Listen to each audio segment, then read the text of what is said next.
Olá, boa tarde para quem estiver passando por aqui agora, boa noite para quem passar mais tarde, bom dia para quem vier durante a manhã. Então, a gente está no intervalo aqui de um processo seletivo e haja vista a demanda de velocidade que os processos pedem agora, tudo é para ontem. Oi, Cláudio. Tudo é para ontem, tem que ser muito rápido, muito veloz. E a gente fica se perguntando, ao término do dia, né? Quantas horas desse dia nós realmente vivemos? Quantas horas do dia de hoje eu estou vivendo? Ou eu estou apenas sobrevivendo, não é? Então a gente vê que estamos todos numa velocidade frenética, tá? E sem ter tempo para apreciar os detalhes. E muitas vezes os detalhes é que são o combustível para a nossa saúde mental. Já perceberam isso? Muitas vezes os detalhes é que nos alimentam, que nos inspiram, que nos convidam a uma compreensão maior da nossa existência. Estamos automatizados, pessoal.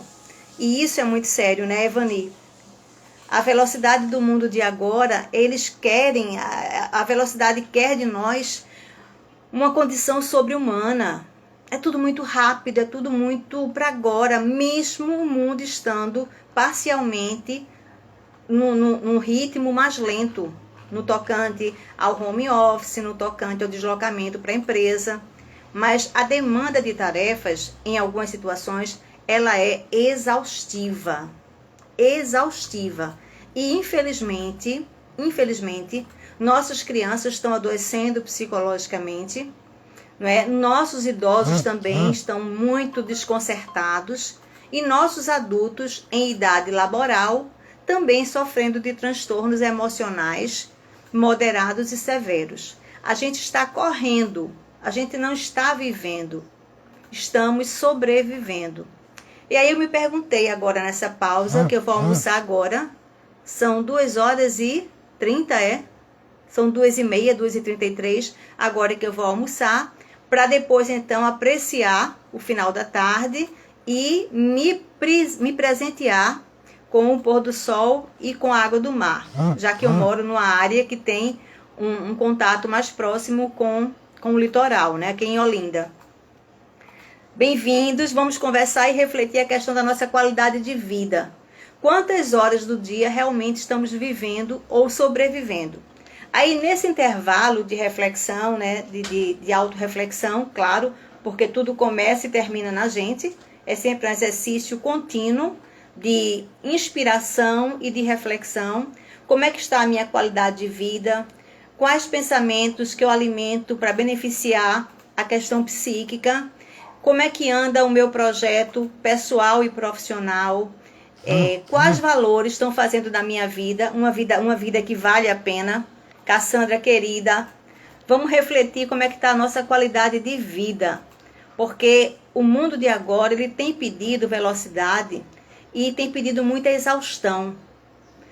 A doença, a nomofobia, nos mostra que algumas pessoas, se ficarem longe do seu aparelho, do seu celular, do seu aparelho tecnológico, descompensa, começa a ter sintomas de ansiedade, taquicardia, dispneia, não é? Porque a tecnologia toma muito mais conta de nossas vidas agora do que nunca antes na história da humanidade. E é uma ferramenta que veio para ficar, e é uma ferramenta que nos aproxima, que a gente reencontra amigos de infância, como foi meu caso. Nós temos um grupo do WhatsApp que são os amigos de infância. E a gente se conheceu, tínhamos 5, 6 aninhos de idade. E agora voltamos a conversar via WhatsApp, voltamos a conversar com momentos presenciais, pontualmente, usando todo o EPI, a máscara, o álcool e todo o distanciamento que a situação ela nos impõe, não é isso? A Elba Cassandra é minha amiga de adolescência, e a gente se reencontrou quando eu lecionava no SENAC, na década de 90, eu acho que, se eu não me engano, era o ano de 1994, 93, e a gente se reencontrou via cartinha de correios, não foi, Cassandra? E a gente se reencontrou e a gente conseguiu manter e resgatar a nossa amizade da adolescência no formato de cartas, até uma época não tão remota. E daí então veio o advento do celular, 98, 99, 2000. Conseguimos também nos conectar por aquelas mensagens pelos MSN, né, de antes. E a coisa pegou esse vulto de Nelson querido, bem-vindo, de conseguirmos alimentar a nossa amizade. Isso foi maravilhoso. E graças a Deus, e também a minha forma de ser, os meus amigos de infância permanecem comigo ainda hoje. E quando a gente celebrou ontem, celebramos a semana passada o encontro, Nelson, dos amigos de infância. Gente do céu, isso é um bálsamo para o espírito, isso é um contentamento existencial que eleva a imunidade, que nos deixa mais próximos, que a gente sente que a vida está passando, porque a vida acontece, não é? Mas que ao mesmo tempo aquela essência, aquela congruência, aquela pertinência da infância, ela permanece com a gente. Então o lúdico, o recreativo, o brincar de viver está presente em cada um de nós. Isso é massa, massa. Eu tenho 57 anos, quase 58 anos. Alguns acham que eu tenho mais, alguns acham que eu tenho essa idade ou que eu tenho menos. Embora muita gente ache que eu tenha bem mais, mas está tudo bem. O importante é a gente entender que quantas horas do dia eu vivo, ou quantas horas do dia eu apenas sobrevivo, né? Porque isso tem nos adoecido. Eu fico muito preocupada quando eu vejo crianças com 10, 11 aninhos falando para mim que tanto faz viver quanto morrer. Há uma série coreana que senhores pais e mães, por favor, responsáveis, tenham muito cuidado, tá? A série, ela é intitulada, nem sei se eu posso falar, mas eu acho que é importante falar, é Round 6. Então aí você vê que lá o propósito da série é mostrar a ausência de sentido de vida. Que morrer tá tudo bem. E as crianças que não têm um referencial de afeto legal, que não têm essa relação de proximidade com os responsáveis, com os cuidadores, com os pais, talvez incorpore esse sentido de niilismo, de ausência de sentido.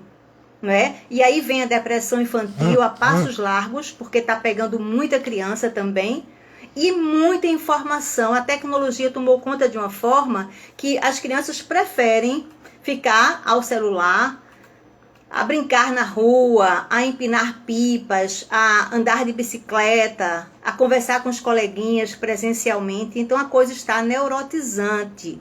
Neurotizante. E aí me veio essa pergunta depois de um processo seletivo elétrico, porque o cliente nos contratou sexta-feira no final da tarde e ontem mesmo, na verdade anteontem, ele já selecionou a pessoa, porque nós mandamos, né? Nós encaminhamos 3 candidatos por vaga, com todo o dossiê, com o vídeo currículo, referências profissionais, com toda a vida profissional desse futuro colaborador, né? Desse candidato ou dessa candidata, e a coisa acontece numa velocidade máxima. E até uns 10 anos atrás, um processo seletivo, inclusive mais estratégico, demandava 15, 20 e 40 dias. Hoje a gente consegue realizar em 4 dias, sem perder o quesito qualidade. Mas temos que alimentar a velocidade. E aí eu pergunto a vocês, como é que a gente consegue ir nesse dinamismo, nessa pegada louca, não é? Que bom, Cassandra, que aqui em nossa casa procuramos fazer as refeições juntos, geralmente café e almoço. Gente, a família de Cassandra, nós temos de convir que é uma exceção. Eles conseguem se reunir, celebrar, conversar, olhar nos olhos no café da manhã e no almoço, né? Mas muitos de nós não. Cada um tem o seu horário, cada um tem sua vibe, sua pegada, sua velocidade e apenas coabitam o mesmo teto, mas não interagem, não se relacionam, não sabem como é que o outro está. É tudo no piloto automático. Como eu disse a vocês uma vez, que eu recebi um selfie de uma família, de um ex-aluno meu, e aí esse selfie foi hilário, que ele bateu assim a foto, né, dele com a família, mas estava cada um dos membros da família à mesa, mas cada um usando o seu celular, conversando, olhando lá para suas conversas, mas não estava interagindo com as pessoas que estavam almoçando juntas. E isso é muito sério. E aí a vida passa, né? Os dias passam, as idades também vão chegando, porque se não morrermos jovens, nós iremos envelhecer. Não é isso? Eu estou envelhecendo e fico muito feliz quando saio com a minha mãe, que tem um espírito muito jovem, que ela é muito arrojada, que ela é muito moderna, e que perguntam se nós somos irmãs. Aí eu digo, nossa mãe, eu fico tão feliz, porque para mim é uma honra saber que minha mãe tem um semblante, tem a alma leve, né? Ela é uma pessoa muito concatenada com a saúde, ela é muito ligada ao bem-estar emocional, ela não fala em doenças, ela irá fazer 80 anos em maio, não toma um medicamento sequer para absolutamente nada.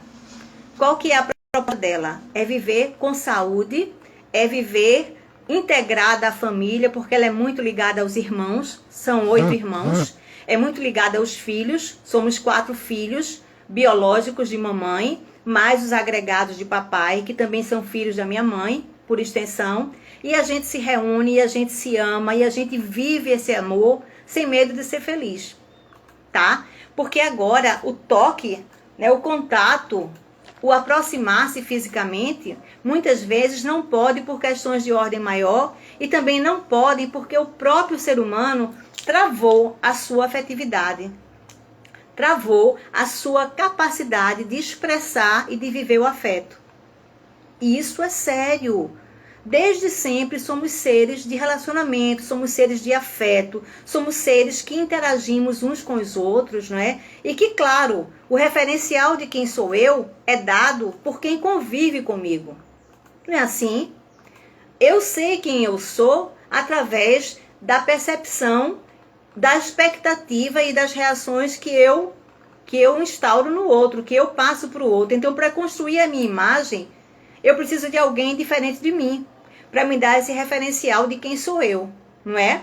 Se eu vivesse sozinha numa ilha, se eu nunca tivesse interagido com nenhum ser humano, se eu não tivesse tido nenhum contato existencial com alguém afora a natureza, quem seria eu? Eu teria desenvolvido a questão do pensamento, do raciocínio lógico, da compreensão, da fala sozinha? Talvez não. E o amor, né? O amor é o que pode mudar tudo, sempre, sempre o amor, né? Sem amor nada seríamos, não é isso? Sem amor nada seríamos. Então, mais uma vez, eu parei agora para poder conversar com vocês essa questão da qualidade de vida, tá certo? Que a gente sabe que no ambiente da vida privada e da vida corporativa, muitos de nós tá andando meio penca, sem qualidade de vida. E algumas empresas também não conseguem proporcionar essa qualidade de vida no trabalho. E aí a gente tem muita coisa para conversar, porque na década de 90, o médico, o doutor Ricardo Demarchi, ele começou a se preocupar como é que estava a vida laboral dos colaboradores nas empresas públicas e privadas. E ele conseguiu entender que estava muito mal.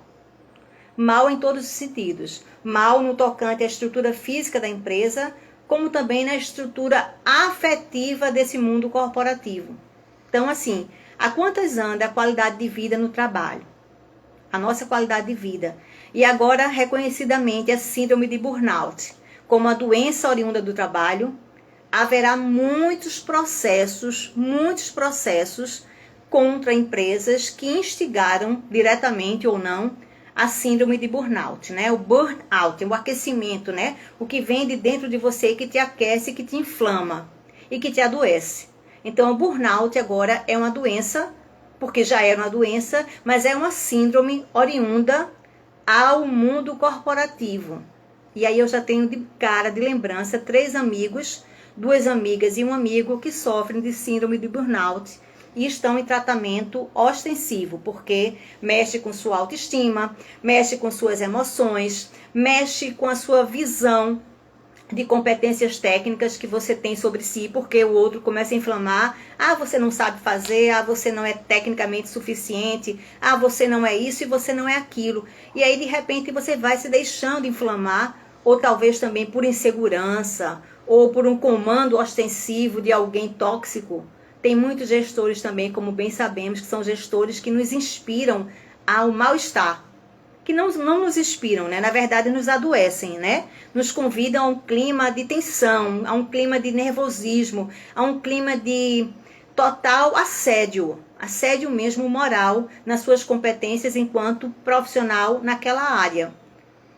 Isso é uma coisa muito séria e muito complexa, e então a vida vai passando e a gente vai vivendo ou sobrevivendo com o mínimo de qualidade de vida.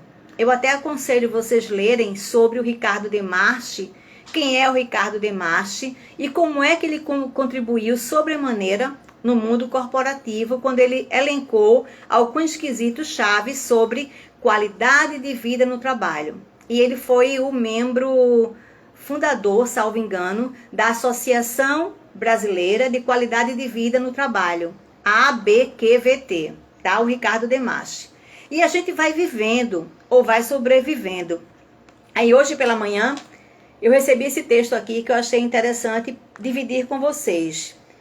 Que eu até comentei, né? Quantas horas do dia realmente nós vivemos ou nós apenas sobrevivemos?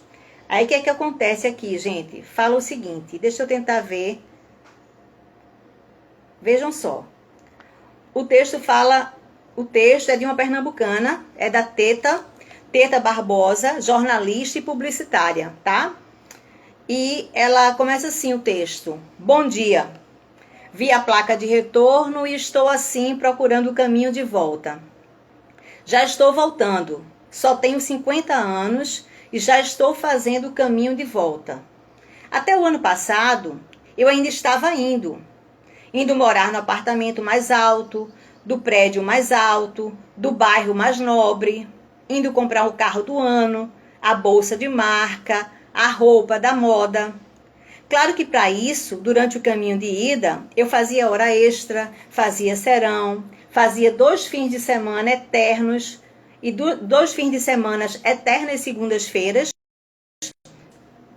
até que um dia o meu filho quase chamou a babá de mamãe. Mas com quase 50 anos, eu estava chegando lá. Chegando lá onde mesmo? No que ninguém conseguiu responder. Eu imaginei que quando chegasse lá, eu ia ter uma placa com a palavra fim. Antes dela, avistei a placa de retorno. E nela mesma, dei meia volta. Comprei uma casa no campo, maneira chique de falar, mas ela é no meio do mato mesmo. É longe que só a gota serena, como a gente fala aqui no Nordeste, né? É longe que só a gota serena. Longe de prédio mais alto, longe de bairro chique, de carro mais novo, de hora extra, da babá quase mãe. Agora tenho menos dinheiro e mais filho, menos marca e mais tempo. E não é que meus pais, que quando eu morava no bairro nobre, me visitaram 4 vezes em 4 anos. Agora vem pra cá todo final de semana? E meu filho anda de bicicleta, eu rego as plantas, e meu marido descobriu que gosta de cozinhar, principalmente quando os ingredientes vêm da horta que ele mesmo plantou. Olha que legal. Por aqui, quando chove, a internet não chega. E fico torcendo que chova e que chova e que chova, porque é quando meu filho, espontaneamente, por falta do que fazer mesmo, ele abre um livro e, pasmem, lê o livro todo. E no que alguém diz, a internet voltou, já é tarde demais, porque o livro já está bem melhor que o Facebook, que o Snapchat, que o Instagram juntos. Aqui se chama uma aldeia. O bairro é aldeia. E aqui se chama aldeia. E tal qual uma aldeia indígena, vira e mexe, eu faço a dança da chuva, o chá com a planta, a rede da cama. Aos domingos converso com os vizinhos, nas segundas vou trabalhar, contando as horas para voltar. Aí eu me lembro da placa retorno e acho que nela deveria ter um subtítulo que diz assim: retorno, última chance de você salvar a sua vida. Você provavelmente ainda está indo. Não é culpa sua. É culpa do comercial que disse: compre 1 e leve 2. Nós da banca de cá esperamos sua visita. Porque sim, mas dia menos dia você também vai querer fazer o caminho de volta. Cuide do seu tempo, cuide da sua família, dos seus amigos e que possamos realmente encontrar a placa de retorno e valorizar o que é realmente importante. E aí então, gente, o que é realmente importante? O que é de fato importante para que nós tenhamos uma qualidade de vida plena, para que nós consigamos dar sentido, não é, às nossas vidas. Porque as informações são muitas. A gente recebe informações de vários veículos e de várias formas. Só que muitas vezes, se você não tem uma propriedade daquela informação, daquele conteúdo, Jürgen querido, Salvador, Bahia, vamos embora, Acarajé, Vatapá daqui a pouco, não é? Então, se a gente não tem essa compreensão do que realmente nos faz bem e se a informação é verídica, corremos um sério risco de repente, estarmos sendo levados por uma desinformação que não contribui para a nossa tranquilidade, para a nossa compreensão de nossa existência. Então, a ideia é essa, né? Quantas horas do dia a gente realmente está vivendo, tá? Porque, pelo que eu estou vendo, sentindo, observando, acompanhando, a maior parte de nós está apenas sobrevivendo. E aí, automaticamente, se você apenas sobrevive, você não tem condições de observar os detalhes, de observar o entorno, de observar a si próprio, tá? De fazer uma conexão consigo. Como é que eu estou me sentindo nesse tsunami de informações? Como é que eu estou me sentindo nessa privação de liberdade, que de alguma forma tem que haver muita restrição, mas não que neurotize a gente, porque estamos neuróticos. Certo dia, o meu ombro encostou numa moça no mercado e ela quase bateu em mim. E passou o álcool 70 e borrifou nela e borrifou em mim. Então, estamos assim neurotizados com essa micropartícula. Então, paremos um pouquinho para entender qual o recado que o universo quer nos dar com essa imposição dessa paralisação e com esse microelemento que está desmantelando a nossa compreensão do mundo, não é? Importante, por exemplo, Cassandra está informando aqui, é estar com quem amamos, longe dos celulares e dos notebooks. É um fato, né? Qual tempo a gente reserva para as pessoas que amamos? A gente reserva esse tempo ou está todo mundo entendendo que quanto mais tempo ocupado, melhor? Não posso, estou ocupada, não posso, estou ocupada, não tenho tempo, aquele coelhinho, né? Da história de Alice no País das Maravilhas. Estou ocupado, estou correndo. Mas está correndo para onde? Está correndo por quê? Com qual propósito? Não é isso? Então, gerenciar o tempo é um quesito crucial para que a gente não adentre o mundo das pessoas que estão psicologicamente muito comprometidas, tá? Desenergizadas, desmotivadas. A motivação é um fenômeno intrínseco, um motivo meu que me leva a agir, tá? Ninguém consegue motivar outra pessoa, ninguém motiva ninguém. A gente pode estimular, a gente pode incentivar, a gente pode aconselhar, a gente pode estimular e mostrar a luz para aquela pessoa. Mas o motivo que leva à ação tem que ser interno, porque dá mais força ao projeto, dá uma solução de continuidade, não é? Eu conheci algumas pessoas que quando casaram, falaram para mim, Célica, eu conheci fulano de tal, casei, e ele é o ar que eu respiro, ele é tudo para mim, então eu vou viver para ele ou para ela. Aí eu pensei, caramba, isso é uma situação muito perigosa, porque se você vive para alguém e não vive primeiro para você, esse alguém pode te faltar. Ainda diziam mais, ele é tudo para mim, ele é o ar que eu respiro, é o meu oxigênio. Mas eis que um belo dia ele pode ir embora, ela pode ir embora. E como é que fica você, sem esse ar que você respira, que é o outro? Então a nossa razão de viver, ela deve estar totalmente conectada com cada um de nós. O outro é um par, o outro é um incentivador, o outro pode contribuir para que eu consiga desenvolver minhas competências emocionais, técnicas, mas o outro é o outro. E eu sou eu, tá? Se eu digo que o outro é o ar que eu respiro, se ele me faltar, eu vou morrer sem ar, não é isso? Então entendamos, a gente está no século 21, tá? Nós nascemos no século passado e alguns de nós, eu me incluo, nasceu no milênio passado, tá? Então, teoricamente, já somos seres milenares. Vivemos de um milênio e estamos no outro milênio.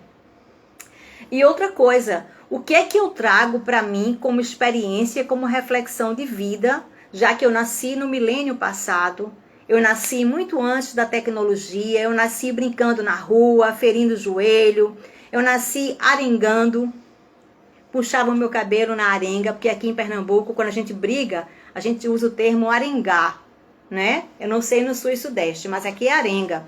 Então a gente brincava, depois fazia as pazes, estava tudo bem. E a Cassandra falou uma questão interessante, a questão do workaholic ou workaholic.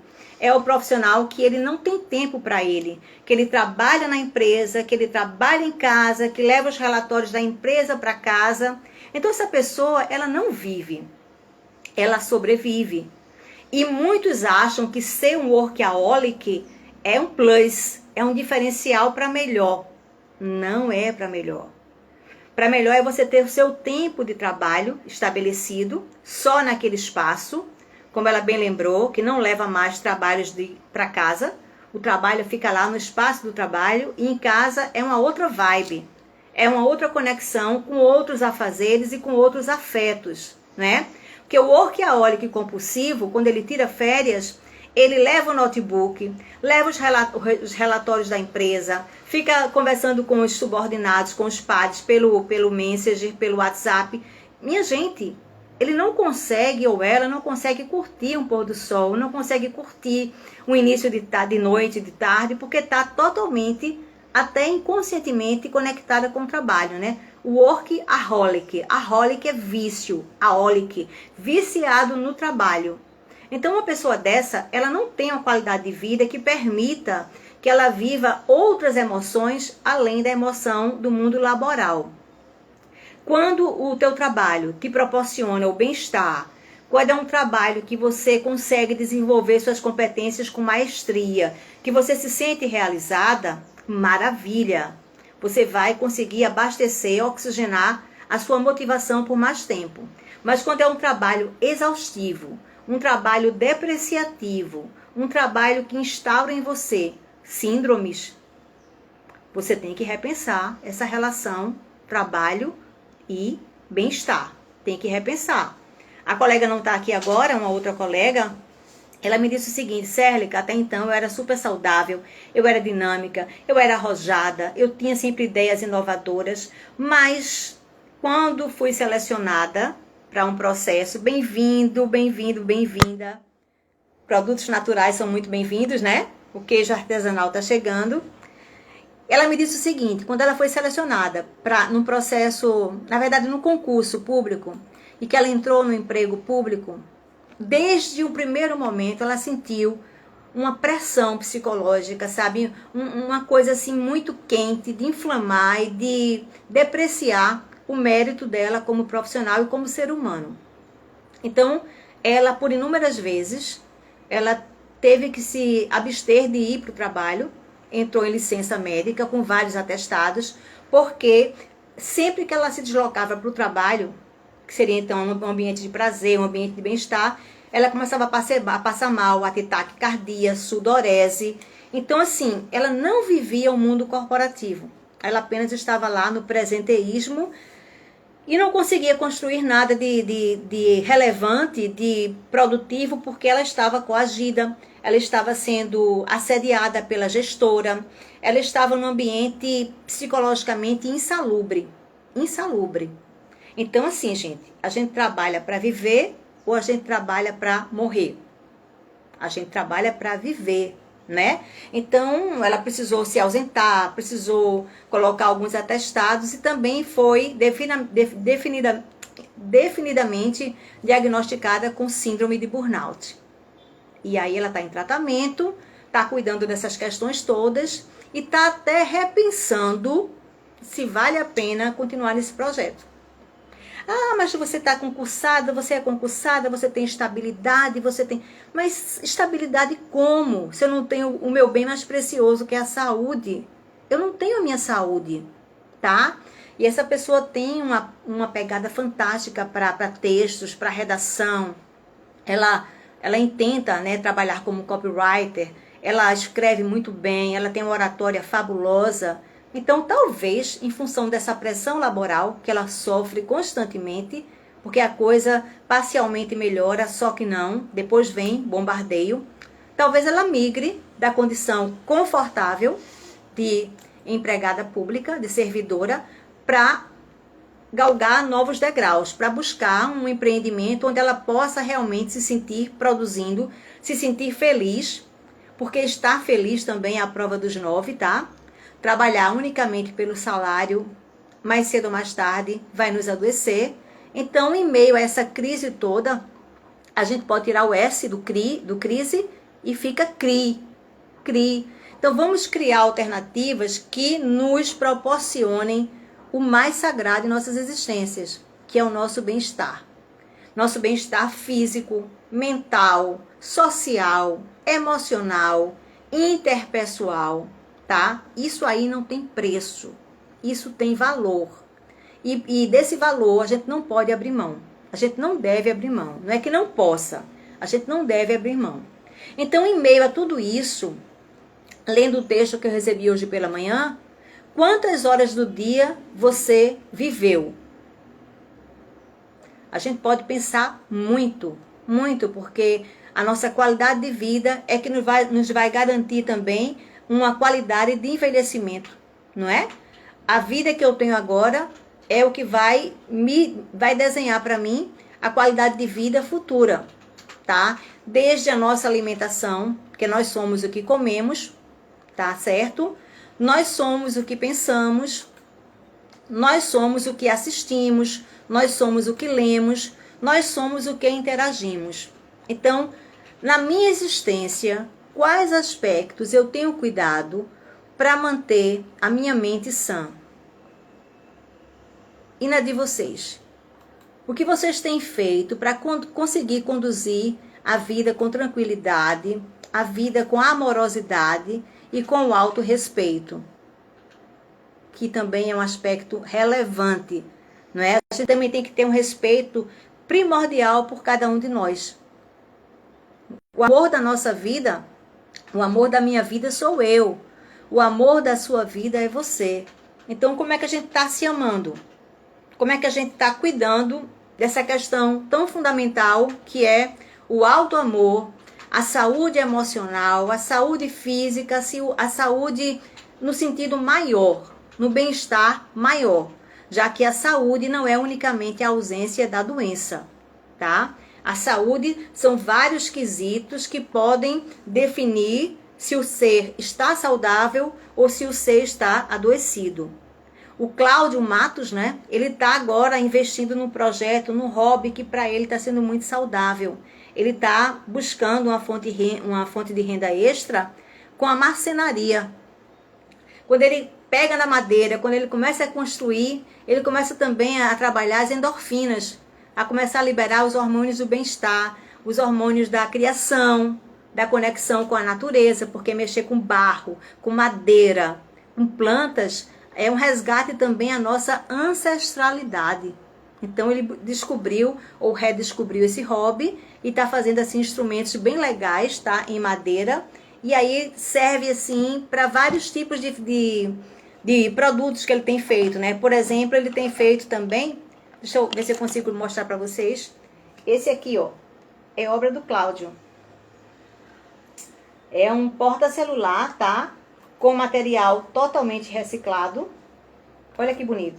Você acomoda aqui o celular. Aqui tem um espaço para você colocar o carregador. Vocês estão vendo? E olha. E ele faz em vários desenhos, com vários formatos, tá? E aí, então, também faz banquinhos, faz adegas pequenas, né? Mini adegas. E tá descobrindo essa habilidade que ele já tinha latente, mas que agora tá mais evidente, porque para ele é uma fonte de prazer, não é? como também bolos de doces e salgados também. Então a gente está se reinventando. Isso é muito legal.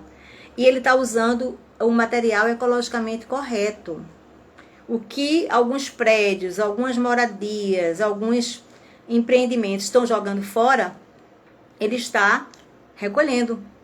O que era lixo está sendo luxo para ele agora, nesse momento que ele está, sabe, repaginando, revendo um bocado de coisa e também está se conectando com a criatividade. Nós somos seres de criação, nós somos criaturas que criam. Isso é legal. E muitas vezes, voltando no ambiente corporativo, a gente percebe que a empresa, ela proporciona um espaço para que nós usemos a nossa criatividade. Palmas para essas empresas. Palmas. Né? Ela utiliza o quanto que a gente tem de criatividade e que a gente pode contribuir para aquela empresa, para aquele setor, para aquela área. Isso é muito legal. Já tem outras empresas que colocam em nós antolhos. Só podemos enxergar isso aqui, só podemos fazer isso e nada além disso do que o mestre mandou. Então é uma empresa que vai mais cedo ou mais tarde atrofiar os nossos neurônios e iremos perder a capacidade de criar, porque a gente não pode criar porque não é permitido, porque tem que ser como o chefe mandou, não é? Até a nomenclatura é pesada, não é o líder, é o chefe. Então o chefe manda, o líder geralmente orienta, sugere, propõe, não é assim? O líder serve a equipe, o chefe, ele dilacera a equipe, ele impõe, ele geralmente é austero, só ele sabe sobre aquilo e muitas vezes nem sabe, não sabe quase nada sobre aquilo que ele propõe a desenvolver.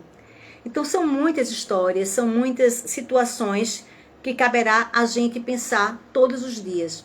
O que é que eu tenho feito com a minha vida? Eu tenho contribuído para o meu bem-estar? Eu tenho alimentado bons pensamentos? Eu tenho estado com pessoas que colocam na minha cara um sorriso, liberam em mim os hormônios do bem-estar?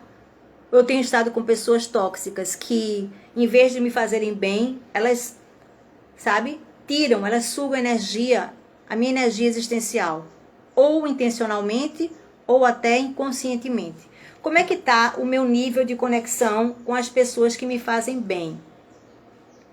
A gente agora tem que priorizar, não é que a gente tenha, tá? Mas eu sugiro como qualidade de vida, priorizar situações, pessoas, experiências que nos façam bem. Que nos deem, assim, um sentimento de pertencimento. Que nos agregue, que nos coloque para cima, que nos valorize. Porque comentários chulos, depreciação, a gente recebe todo dia, né? Comentários que não vão agregar nada, que não vão abrir portas para a gente. Então, quais pessoas é importante a gente ter por perto? Quais pessoas, de fato, vão contribuir para que a gente consiga ser o melhor que a gente nasceu para ser? Quais pessoas vão me permitir que eu consiga desenvolver as melhores competências em mim, inclusive emocionais, não é? E sempre eu me reporto, quando eu falo em emoções, nas inteligências emocionais, nas inteligências múltiplas, tá certo? Porque, assim, é muito importante que nós saibamos que a parte técnica, o saber fazer, o quociente intelectual, a gente consegue desenvolver, não é? A gente consegue aprender. Mas as competências do afeto, as competências emocionais, interpessoal, eu com você, intrapessoal, eu comigo mesma, é um exercício de autoconhecimento. Ninguém vai me ensinar a me relacionar comigo, né? É um exercício meu comigo mesmo. Então, essas competências, elas têm um peso sobremaneira. Vibrar sempre com as energias que vêm do alto é fortalecedor também. Cultivar um hobby, como disse o Cláudio, faz um bem enorme. Quando Cassandra menciona vibrar sempre com a inteligência superior, é a inteligência espiritual, que é uma das inteligências que o Daniel Goleman, em 1995, ele comentou sobre essa inteligência espiritual. E logo em seguida, quem reforçou essa ideia foi o Howard Gardner, né? que o ser humano ele tem várias inteligências. Inteligência sinestésica corporal, como é que eu me movimento, né? Como é que eu faço os meus jeitos corporais. Inteligência musical, pessoas que só ouvem uma música uma única vez já conseguem memorizar a melodia e os acordes e tudo mais, e as notas musicais. Inteligência espiritual é a sua conexão com o sagrado, como você concebe esse sagrado, tá certo? Aqui não é inteligência de cunho religioso, não é isso não. É uma inteligência de cunho holístico, é você e o cosmo. Como é que é a sua relação com o sagrado?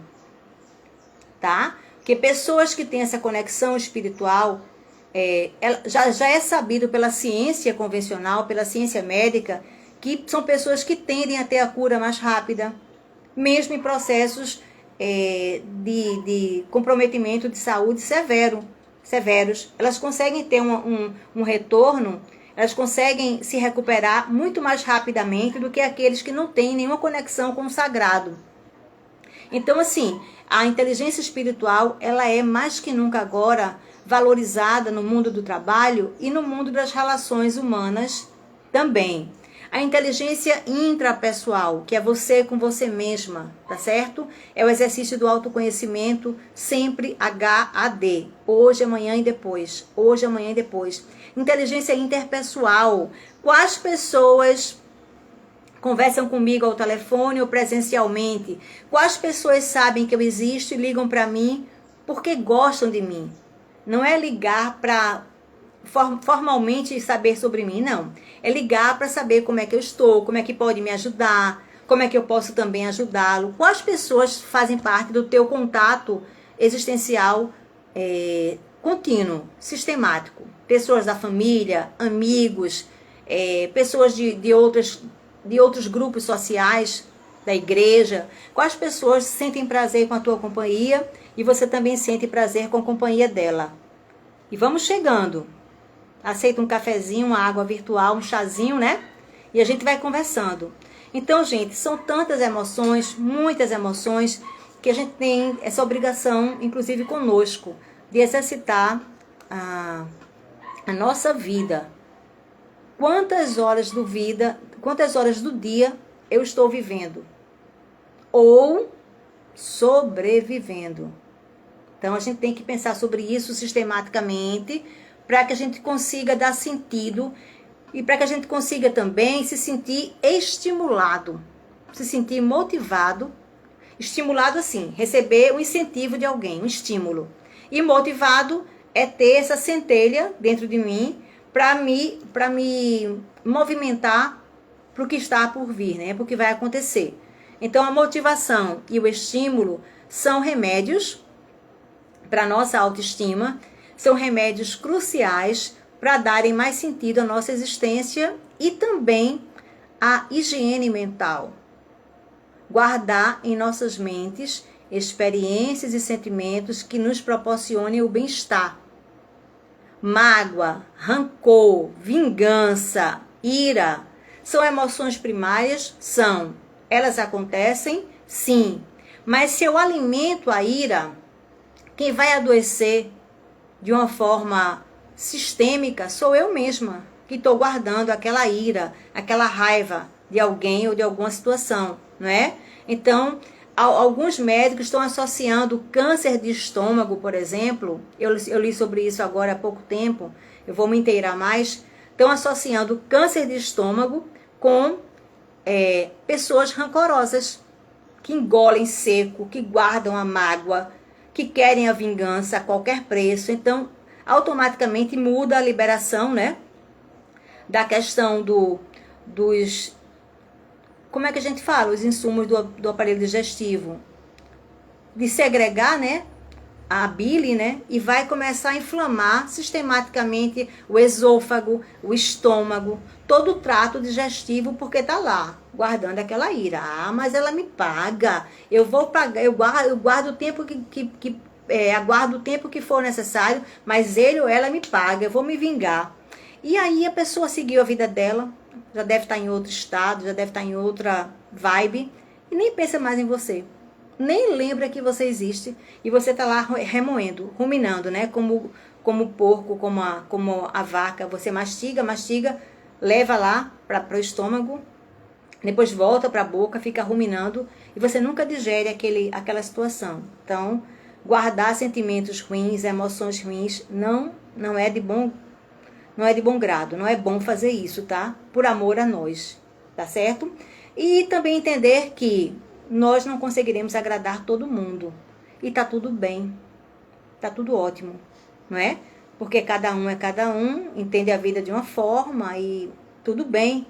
Mas agradar aqueles que nos são caros, aqueles que fazem bem a nossa existência e também nos sentirmos acolhidos por eles, isso é maravilhoso. Vem aqui mais um pouco a minha infância, Bel, Isabel, minha amiga de infância. A gente tomou muito banho de água quando a caixa d'água enchia lá na Navegante. Não sei se você lembra, Belinha. A gente tomava banho de água, estudávamos juntas, né? Fazíamos tarefas de casa juntas. E quando a caixa enchia, transbordava lá na lateral, a gente tomava banho naquela aguinha. Não sei se você lembra, Bel. Mas a proposta é essa, tá? É a gente alimentar os pensamentos bons, alimentar as amizades que nos fazem pessoas melhores, que contribuem para o nosso bem-estar psíquico e lembrar que a vida é uma breve passagem. Se eu viver 100 anos, o que são 100 anos para 5 bilhões de anos do nosso sistema, né? Da Terra, inclusive. É 0,00 quase nada. O que eu tenho feito para minha existência ser uma existência extraordinária? O que eu tenho contribuído para mim, para que eu consiga ter um sentimento de gratidão pela vida, gratidão pela minha existência e gratidão por aqueles que passam pelo meu caminho e que estão no meu caminho. Tem os passantes, eles passam e seguem, e tem os ficantes, eles passam e ficam conosco. E tem também os resgates que a vida nos proporciona, né? Que a gente reencontra pessoas de nossa infância, depois de 30 anos, 40 anos, mas o sentimento, o pertencimento, a reciprocidade permanecem como se fôssemos crianças. Então a proposta de hoje basicamente é essa, é a gente ver o quanto de vida estamos vivendo ou o quanto de vida estamos apenas sobrevivendo. Já que a vida é um flash, é um filminho que não tem replay, então que pensemos sobre isso sempre, né? HAD, hoje, amanhã e depois. E eu vou deixar essa live salva. Bela, quer fazer algum comentário, Isabel? Bel, que desenha e pinta que nem a mãe, é uma artista bonita. Quer fazer algum comentário, Bel? Quer entrar aqui rapidinho? Será um prazer enorme, viu? E se não, a gente vai seguindo, nem sempre ganhando, nem sempre perdendo, mas vivendo e aprendendo a jogar esse jogo da vida. E tentar fazer de nossas vidas uma experiência extraordinária. Uma experiência que a gente sinta que está valendo a pena. Embora sejamos caçadores de ilusões, mas que está valendo muito a pena. Para a gente e para quem convive conosco. Não é assim? Pensemos sobre isso, gente. Um forte abraço. Espero que o recado tenha contribuído para vocês. E sempre à disposição, tá bom? Cheiro grande, porque aqui em Pernambuco é cheiro. Não é briga, é arenga. A gente não gosta de arengar, a gente gosta mais de se aproxegar, de se reunir, tá? E um bom final de tarde para vocês todos. Uma boa noite, um bom descanso. E vamos lá então. Carpe diem, aproveita a vida. Gratidão imensa, imensa, imensa, Cassandra. Bênçãos também generosas para você e para todos os seus, viu, querida? Você mora aqui, ó, no coração, no ventrículo esquerdo, em toda a minha alma. Gratidão, tá, gente? Vamos viver e não vamos valorizar apenas o sobreviver. Isso é um recadinho, porque a gente sente que boa parte das pessoas não está vivendo, né? Está sobrevivendo e sobrevivendo mal, com doenças emocionais de várias ordens, com também transtornos psicossomáticos de várias ordens também. Não é essa a proposta. A proposta é viver e descobrir a beleza de ser feliz e também de ser um eterno aprendiz. Gratidão, gratidão Um bom final de tarde para vocês e até breve. Bênçãos também generosas, Cassandra, Isabel, Cláudio. Fiquem com Deus, tá? Um cheiro também.